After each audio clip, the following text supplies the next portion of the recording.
Ini kita berketepatan di Desa Wilalung, Kabupaten Demak. Ya, dengan acara Hari Ulang Tahun Kemerdekaan HUT, Hari Ulang Tahun Kemerdekaan Indonesia yang ke-80.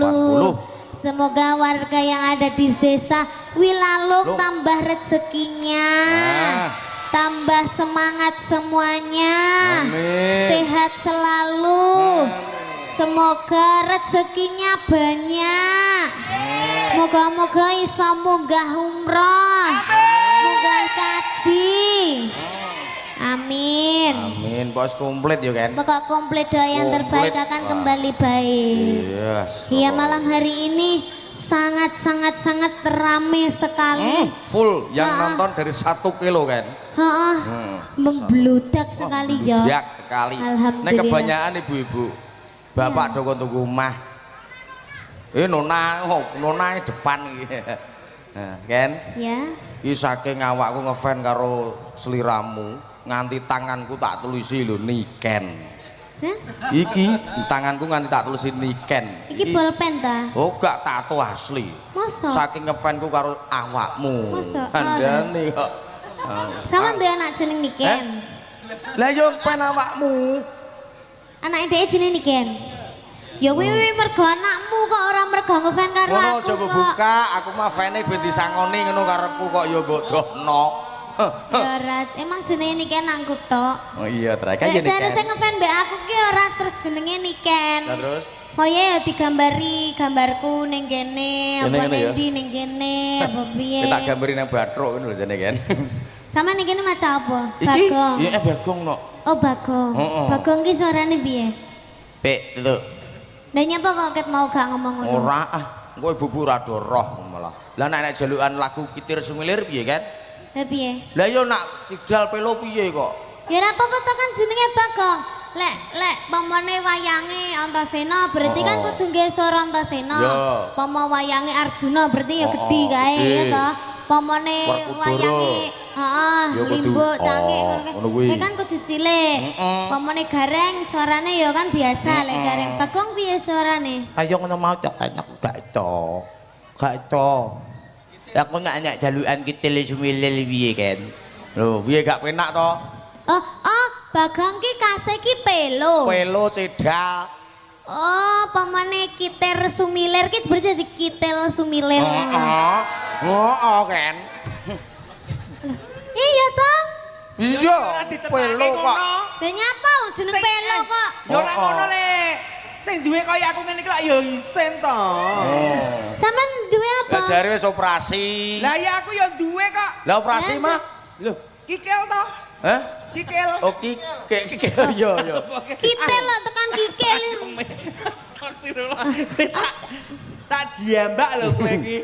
Lah emang apa kuwi? Apa ki mau? Kitil Sumilir. Kitil. Kan lagu to? Iya Kitir Sumilir. Lah ora Bagong to. Lah nek wong pelo nek wong sumbing. Heeh. Piye? Nek ning kene ki ya nek pecel. Apa? Pecel kan biasanya saka kangkung. Nah. Nek saiki sing dienggo obat ki ana sing jenenge kaya kangkung bentukane. Jenenge pecel litil guing. Emang enek? Ana takono mbok Dik. Enek Bu ya? Enten Bu? Ora enek no ngawur kuwi. Ana jenenge suruh Cina, nek ning Jawa jenenge kuwi mau. Wong ning Jawa ya Jawa. Ora enek kuwi paling nggonanmu. Mosok nggonmu guwing. Ora maksudnya nek daerah Lah nek nggonmu guwing lek arep idu terus piye? Ngono. Ora, maksudnya daerah sampean jenenge kuwi. Heeh. Enek, nek kene rene ya pecel, mangga pecel. Ya, ning jangane jenenge kuwi. Ora usah dibaleni apa-apa. Bapaknya seneng banget to lek ngomong ning ngono kuwi. Aku ki jane reti jenenge ora reti jenenge ning ronggone jane aku ki. Nggone ndi? Hah? Piye? Nggone? Ning kene lho. Lah, nggone kan ning desane sampean Demak to panggan. Demak, aku wong Demak. Lah wong aku ki omahku kene cedhak ngene Jiyo kok. Jiyo ki apa? Jiyo jenengan. Jebar mlebu omahku mrisen. Nek mulai aku lewat gune Jiyo. Jiyo ki apa? Jio kuwi begenggek. Oh. Nggon ngonoan. Oh, enggak sampean tau ning Jio. Ora tahu, omahku Purwodadi kok. Ana bedone anane iki. Kuwi ki wisata to. Ora sadi bahas. Kowe iki nek bab ngono kuwi seneng men. Aku bukannya seneng ning kan aku jek cilik, jek SMA urung pengawasane kan Cilik umure lah wong awakmu lho padha aku. Lho, ning kan wawasane kan urung patek menjauh. Cara Kan ya berarti umur harus ki jek ditakoni. Engko ben diajari karo Bagong. Gong, ajarana to, Gong. Rene. Kowe iki jane iki iso kok Kowe aja sekali-sekali ngangkon aku tidal utawa kuwi mau Ken kleru. Upama ku ana aku kon muni bligo ngono piye? Muni bligo nak bindeng cidal terus piye? Bligo lek cidal piye? Lah iso piye? Lah iya. Lah piye? Nek ora iso ta kowe? Lah aku ki mau golek alamat kene we bingung kok. Lha nyapa? Sing tak takoni delalaki yo anu apa kuwi jenenge? Yo ngono ki mau. Sumbing. Kidal. Kidal. Lah Niki anu kelurahan. Ngene Desa Wilalung pundi? Heeh. Heeh. Mriko Bu, ancer-ancere pundi? Anu ancel-ancele mriko. Terus mriko mengke enten ancel-ancel mriko to? Terus mriko enten bunderan mlebu. Ancer. Lah masa ya wonge karo ngene-ngene. Iya. Lah wong cidal kok kan. Wong duwe dalan ya. Ancel-ancele mlika. Ya lucu kuwi. Ken. Anceli nang kene saru ya Ken. Apa? Anceli nang Demak kene saru. Ya tak anceli ini saru Ken. Ya ora lewat. Itu ancel. Masa saru? Ancer-ancer wong ki. Ayo sedap. Kidal kira iso. Ancel ki lek ning nggonanku ki mangkel. Oh, Ih, ancel aku ngono. Anyel. anyel. Ya beda ya. Anyel kok. Iya iki Anyel ki nek sing metu saka irung kuwi lho. Kuwi umbel. Lah aduh to. Anyel kok teko umbel. Umbel lek sing dipepe kuwi. Apa kuwi? Gombal. Iya. Ora matuk ya aduh marang aduh. Aduh. Demak Kediri. Masa aku wis suwi ndak tau ketemu karo iki wong tuaku. Wong tuamu to? Iki wong tuaku sing ana ing Demak. Aku ki dadi anake iki wis suwi. Wis suwe. Wis suwe iki bapakku. Oh, bapakmu. Oh, sithik janene nyeleke tenanan. Lah iya. Lek ku dandan 2 jam lho kan. Jarimu cepet-cepet kayak mau. Lho sak cepet-cepet to ki 2 jam. Kok jek diundang bapak iki lho. Ken. Tapi coba gelangane kok nyopot Ken. Aja ah. Oh lah sangar wong kok. Aja Iki mau kadung dilakban ngawur. Mau dicopot ya kaya AL kok kan. Iki ora bakal tak copot. Lah wong ki disenggol tok wis aku ora trimo. Oh. Dinyang Pak Lurah ora tak keke. Heeh. Dinyang pira? 300 juta. Lah pamaku ya tak wehne. Lho ora sudi aku ora Lah mungkin tak keke. Lah kenyang 300 juta sak ndase kok. Ya seret-seret. Jane ra apa-apa, ra ndendas ritek tapi kan Lah untuk aku 300 juta. ora roh menungso. Lah nek raup piye Ken? Hah? Ora ndedas nek raup piye wonge? Ya rasa raup toh? Komandan wis mati. Iya. Iya. Nek mati terus aku apa terus gelare apa? 300 juta toh? 300 juta. Ya diwehne anak-anake. Anake sapa wong aku dhewe ra ndek anak wong angger metu. Lah jare aku sampean kek Lah iya, anak. piye to? Jare iki Oh, iya. anakmu. Iki anakku biyen Kok ki. piye kok? Biyen ki upamane iki ora ketok rupane niken. Wah, tenan. Lahir ceprot tak idak tenan. Idak. Lah gandeng rupane niken. Ah ayu ra sida. Oh, Iki iya. wah. Kena kae metu teko lambe. Itu kan. Itu. Liyak kan wi kok. Ayo, Ken. Ayo, Ken. Iki kangen karo suaramu. Iya. Padha pengen ngerti suaramu. Saben-saben nontonin ning TikTok sing bokong semok ngono kae. Oh iya sing lagi viral kuwi ya. Heeh. Ken, Halo? tapi aja kaya sing ning YouTube kae lho ya. Nyapa? Mbok tuthuk ngono kok ampek wonge. Pas ngene-ngene ki mbok tuthuk ngene to. Lah nek kono sing mbok tuthuk gak ya ampek. Ngara mungkin apa nggon aku ora tak kono ngarep kok. Lah terus mbok lagbian ngene. Heeh. Tak kono memburi rumangsane. Aku pas ngene iki mau lombake ning kono dikirane weh Mak Wawin ki udunen to ngono to. Aku dikira udun, udu. Lah kok enek matane mbahmu ki manuk. Aku yo ngono to. Matane lamburi. Lah jare ra leh ditutuk ngarep to, kan saru. Lah iya. Ditutuk mburine ae. Itu kok mburi lah yo. Ning mir lho kan. Ana deloken kan anu lah kuwi ya Tapi nek lungguh kudu hati-hati. Piye? Lungguh ngene mbok lungguhi terus piye? Nah mbok kok mburi. Wong ya malah penak. Ora sami menggak-menggok ngiwonengen. Ya karo ngene-ngene kan wae. Ayo. Jane bahas apa ta ya? Mbok ya kan ya kan. Ya kan gendang. Ini yang kita tunggu-tunggu panjenengan ini wah penonton hebat sing ditunggu suaramu yo penyanyine jan yo ngerti ku yo ning YouTube kae awake dhewe wis ketemu 2 kali ini kapan tadi di Jepara terus ini ngene nah yuk alhamdulillah tadi Pak Lurah juga Pak Camat Pak Lurah ugi Bapak sinten mau Bapak Camatnya namanya sinten mau Pak Camat sinten sing wow menyambut kula sampun foto-foto tadi. Pak Lurah ya Pak ya. Iya, Pak Lurah sama Pak Camat tadi sudah foto-foto tadi bersambut. Ya Pak Camat. Heeh, niki kan teko langsung disambut langsung dikei maem, langsung dikei jeding, langsung dikei barang kalir. Jedingnya kon ngopo? Lah aku mau kan perjalanan ada 5 jam setengah. 5 jam dari Kediri. Dadi mau ke. Nek kene iki ora jeding. Apa? Jenenge kuwi kolah. Kolahi apa jeding? Kolah kuwi sing dipangan nganggo santen karo Jange kolak. Kolak troko. Kolak perkara jane. Ayo nyanyi bae. Dikasih apa, Ken? Dikasih lagunya yang semuanya bisa aja. Oh, yang semuanya bisa. Iya, Kong semok. Yo.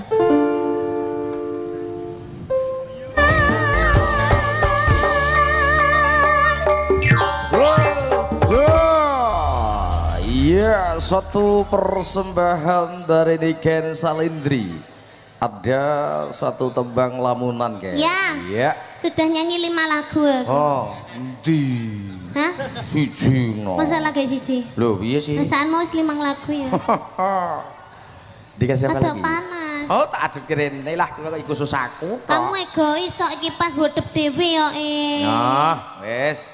Nggak jangan gitu. Terus? Kamu goceli aja.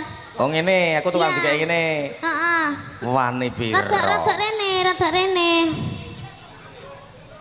Iki nek diangkat iki ne. Nah. Iki nek rada rene wes. Lah ngono terus ya. Sampai lagu nentek. Terus ngono terus. Aja ambekan, gara iki pasti kendut-kendut. Wes ngono terus. Kita kasih lagu yang kedua. Ibu-ibu masih semangat? Alhamdulillah. Mau dikasih lagu yang halus apa yang kasar? Loh, jangan didokkan. Mic-mu guguk ngono. Dadi ning kok syutingane gak penak. Mosok mic guguk. Lah kowe iki kena angin gak guguk ngono. Mosok mau sampean kereng guguk. Ungu. Alasan mingge. Enggak. Yo nyos juga kowe. Mangsamu sak lagu gak kemeng. Pak Nur. Engko tak tambahi. Hah? Tak tambahi 70 wis. 70? Heeh. Lha iki agek tok 50 iki kan. Wis ngene wis. Piye? Tak tambahi 1.000. Tapi tambah kipas angin loro. Lah entuk yang golek ngendi? Keceli ngene. Lah iki sing golek Bapak Pani. Karo rek pelit meno kan bayaran akeh kok pelit mangsaku. Lah rumangsamu aku ning kene nampa bayaran ki mau wis lunas ket nganane ya malahan. Lah, ning kene aku wis dilunasi to? Wis. Ayak radang metu-metu. Oh, ning kene ki anggite aku utang karo bapake. Jane arep tak tinggal mulih wae. Gampang. Pak Lurah mau munggah. Nggo 5 gepok. Hah? Apa wi? Duit. Ha 5 gepok lek gak abang yo. 5 gepok abang kabeh. Ditokno kabeh. Terus sing metu loro tok. Sing sitoke dike pamer-pamer. Mak karo Mbak Win mau loro. Ning mbuh nak karo awakmu engko kan. Endi to Pak Camat? Mbah Lurah. Oh Mbah Lurah. Pak Nurito munggah ora gerekan. Endi Mbah Lurah? Lah engko sik nggo kan ora munggah kan. Endi saiki ae. Saiki ae. Diceluki yo kan. Loh, engko lek lagu terakhir kok gak ndang-ndang metu siji tok. Di Mbah Lurah endi? Alah sing godasi iki lho kan. Hah? Sing godasi iki to. Endi to? Sing bajuke putih pakai dasi. Oh alah, sing wireng iki to. Lah. Woi. Ku ayo. Maksudnya kopiah ireng. Oh, kopiah to.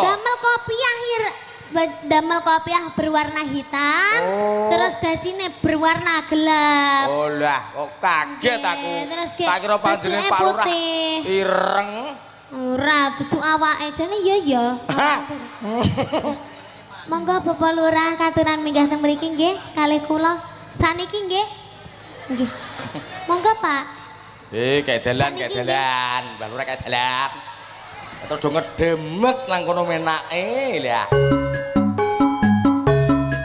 Ayo, Mbak.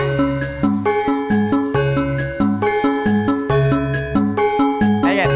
Iki lho.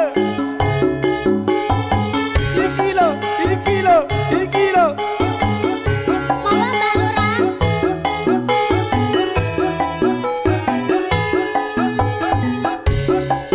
Monggo saniki.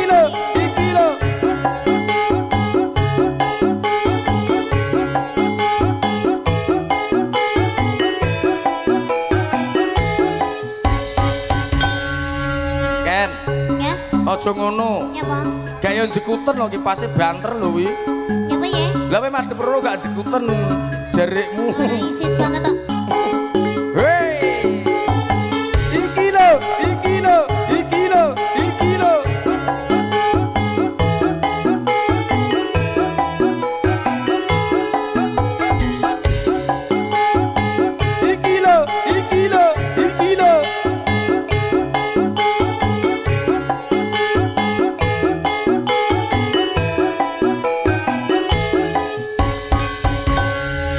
Ken, Eh, rumah saka Wabah Kirun wis kundur lho. dah ya. Lha iki munggah neh. Di. Nggih, sugeng dalu Balurah ya to dipadakne lho. Lho. Iki kopi susu. Monggo, Pak. Nggih, sugeng iki sing nanggap. Jenengan to? Oh, sanes to? Ya, ini dari PT Samudra kan. Yang punya PT Inti Samudra Mas. Ya, donatur Oh ya, baik. pertama kan. Pak. Ya Allah, Pak, dikai sing ayu malah milih iki to, Pak. Lah wong ya milih aku, wong aku ora meteng kok.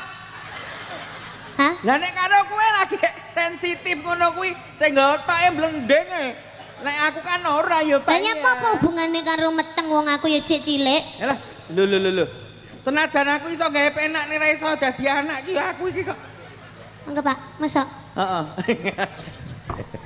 Nggih, sugeng dalu, Pak. Alah mati. Yo niki. Cek niki, Pak. Nggih.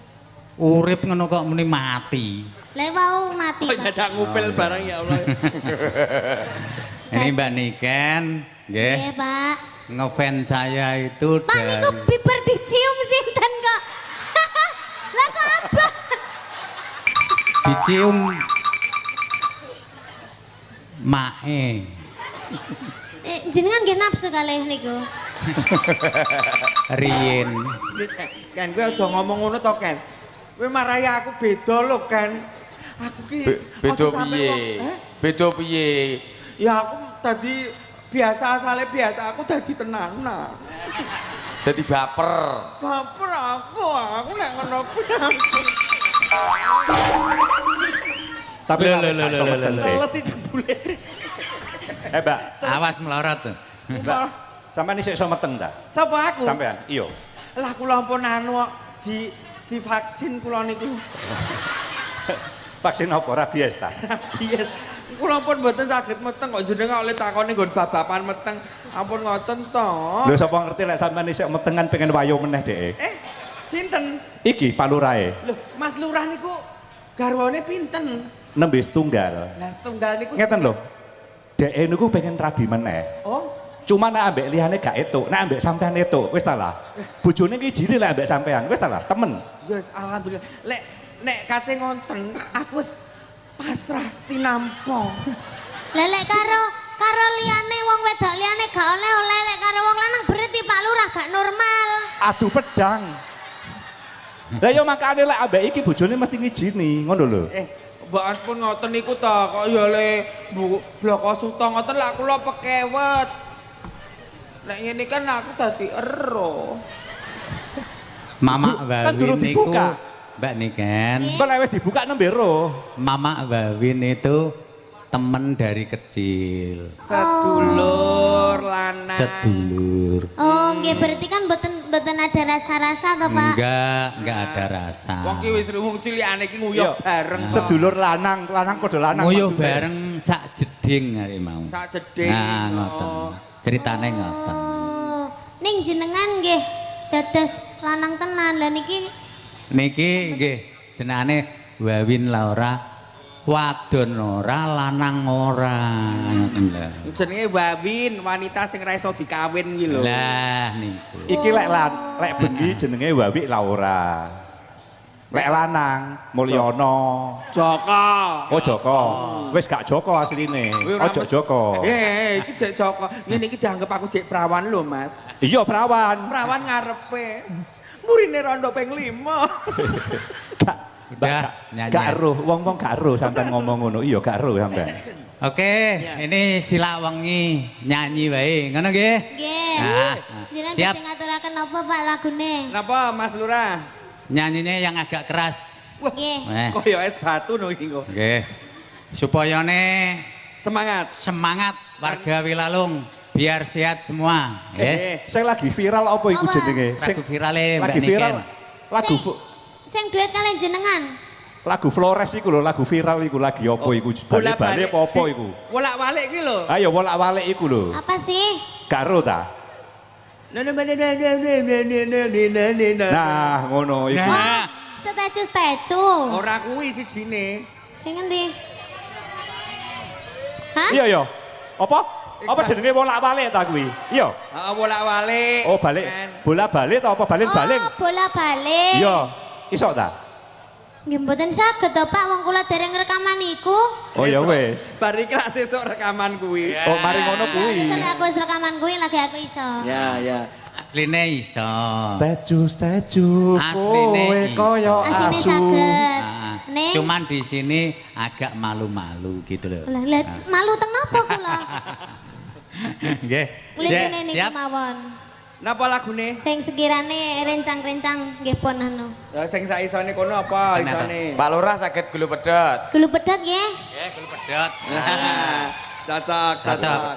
Iki nek ngene wis cocok ngene iki taun buri ketoke kudu ana meneh ya nggih. Siap. Nggih napa nggih? Ya polo ngenteni Iya. taun maneh lek Sing- iso sebulan ping 4. Sing bayar ya sapa? Entek ning kowe tok. Sing bayar sapa? Ya jenengan to Pak. Iya. Gampang. Iki berarti dadekno lurah sak matine ae ya. Cek tiap tahun ono ngono maksudnya ya. Ya, Nggih. monggo. Ya. Nggih, monggo. Gulu pedhot. Ya, dari Seno Laras ini dikasih ada Gulu Pedot. Ini lagu yang lagi melejit kembali di dunia musik. Yo, bersama Seno Mas Lurah Laras. yo ora iso lagu kuwi Tuh, kok. mboten saged to Pak. Heeh. Nek medhotno gulu iso, nek Lah lek niku nyanyi kula nggih saged. Napa Pak lintune? Anu bokong semok. ora iso Sing kabeh. ora Ah, sing dangdut kira-kira- mawon sekiranya jenengan saged sing duet napa jambu alas napa. Mandul. Tak wakilno Mas Bagong. Oh, Oh, nggih Oke. pun jenengan DP riyen mawon. Nah, ora wis gulu pedhot Oh, iya. diwakilno Oh, Mas iya. Bagong. oh siap. Oke, siap. Yuk, Saya Ini, tak Pak. ngikuti di DP belakang. DP. Lenggonanku ya kowe tetep kowe. Surabaya Surabaya kowe. gak kono. Ya kadang kon, kadang Ya, iya. kowe. Loh, kowe to sing kecepit. Loh, kowe to lanang ngono ki. Beda kok ya kan siji desa mau Soro. Le. Lah Ken. Mbak Niken, oh Ya. merah jambu. Itu Ya, mungkin ya. yang Merah jambu. di belakang juga disapa Mbak Niken. Iya, selamat datang yang ada di belakang panggung. Mirsani bokonge Mbak Niken. Kaya apa to bokonge? Ngono. Semak. Tapi malah seneng. Ya apa? Bokong nyawang bokong seneng. Kok iso? Diwalik kan malah tahu. Tak tapuk lah sama Ojo kan, tapuk aku ya. Ken, Iya, hah? mungkin ini dari pertanyaan ada merah jambu dikasih atau? Boleh? Oh iya. Ini mungkin dari Mbak Niken nanti ada 5 lagu bersama Kedua Uniken. Ini dari belakang panggung tak kasih ada Cinta Merah. Lah yo. Ya alhamdulillah. Ya, Yang nonton di YouTube streaming tadi juga lumayan banyak. Sekitar 2000. Iya 2000. 1000. 1500. 1500 kan. Ya, biasanya kita siji bersama 1500. Rekod Surya Rekod. Surya Rekod. Iki mah enak Iya. awakmu paling sing nonton yo 5. Kue keluargane dhewe. Ngenyek. 50 ngono ya. Tapi warga kene iki guyub rukun ya. Wah, percaya kan. Sing nonton sing akeh iki padahal saiki jam 12. Jam 12. Saiki jam 12 tapi ibu-ibu ki apa? Gak gelem mantuk. Kondur. Gak gelem mantuk. Mantuk. Mantuk Oh. ngene. Mantuk. Mantuk ngene. Mantuk. Gak mau pulang. Kuwi beda iki mantuk. Mantuk karo mantuk iki beda. Lelek ning nggonanku ya mene wis ora ana sing delok. Tenan percaya. Heeh. Soalnya kan kota. Kota. Nggonanku dikai tontonan gak ana sing delok. Yang Masam Demak iki gak ya kota. Loh, ning nggonanku ki kota banget, kota Kediri, kota bisnis. Jadi Kota bisnis. di sana itu dikai tontonan wayang campur sari ndak ada sing delok. Oh, Lah, malah. Delok paling po ya mek loro, kuwi ya wong Kuta karo wong Sumbing wis. Lah, terus piye kan? Ya ampun. Ngawur. Isis banget ning Wadem kene, tenan ya enak kan. banget Wah, ngene iki terus cucul kipasan. Kurang sak lagu. Ya. Satu lagu terakhir buat warga yang ada di sini mungkin ada permintaan Ya, apa mungkin Ibu? ada permintaan dari ibu-ibu Oke. juga dari yang tante kok nona kok tante. Yo nona, maaf ngono terus nona. Tante. Nona yo. Sik cewek. Yo, apa? Ayo minta apa yuk? Lagu ciri khas dari Mbak Niken apa ya? Ayo dari nona-nona iki. Kok kelinci ucul Lah, toh kok Pak? kelinci Ya ucul? Allah. Mbak Niken, oh Sinarengan. Sinarengan ada juga Mas kan? siapa Mas? Ayang-ayang juga ada. Terus apa nih? Oh, ini garis sak lagu lho kan kok nari kono-kono. Ya kan tak pilih. Oh, Mbak pilih. Engko tak pilih. Sing buri Pak D. Sing buri Pak D njaluk apa? Tawanono. Belakang minta apa? Dari belakang. Nanti biar dipilih dari Mbak Niken, ini tadi sudah ada ayang-ayang.